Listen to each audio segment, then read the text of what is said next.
বিশ্বের যে কোনো দেশই নিজেদের সংস্কৃতি সিনেমার মাধ্যমেই তুলে ধরার চেষ্টা করে। ফিলিস্তিনিরাও এর ব্যতিক্রম নয়। তারাও পৃথিবীর কাছে নিজেদের তুলে ধরার মাধ্যম হিসেবে সিনেমাকেই বেছে নিয়েছেন। এর মাধ্যমে তারা তুলে ধরার চেষ্টা করেন নিজেদের সংকট, নিপীড়িত ও নির্যাতিত হওয়ার গল্প।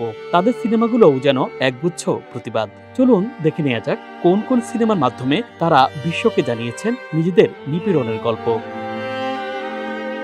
১৯৮৭ সালে মাইকেল খালেফি পরিচালিত ওয়েডিং ইন গালিলি নামে একটি ছবি মুক্তি পায়। পুরো বিশ্বের মানুষের কোনো ধারণাই ছিল না যে ফিলিস্তিনে এত ভালো সিনেমা নির্মিত হয়। ১৯৪৮ সালে যুদ্ধের সময় ফিলিস্তিনের একটি মিলিটারি গভর্নর শাসিত গ্রামের এক বিয়ের গল্প নিয়ে এই সিনেমাটি নির্মাণ করা হয়।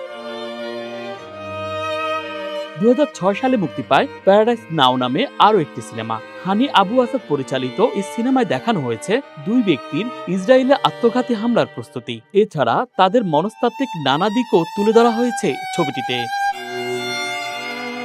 আমেরিকায় ফিলিস্তিনি পরিচয়ে বসবাস করার কঠিন বাস্তবতা নিয়ে নির্মাণ করা হয়েছে আমেরিকা নামে একটি সিনেমা। ছবির গল্পটি ছিল একজন সিঙ্গেল মা ও তার ছোট ছেলেকে ঘিরে।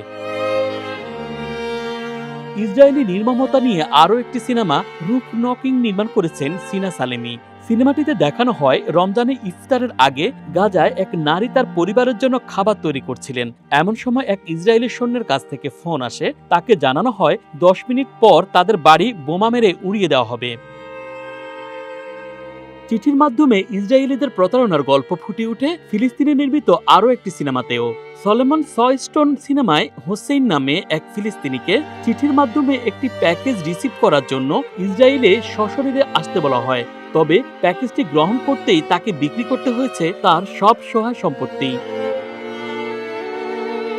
এছাড়া mayor, strawberry, Janine, 3000 night, the project, Omar ও ফারহা সহ অনেকগুলো সিনেমায় যুগ যুগ ধরে ফিলিস্তিনিদের উপর ইসরায়েলের আগ্রাসন সম্পর্কে বিস্তারিত জানানো হয়েছে। Dhaka express, desk report.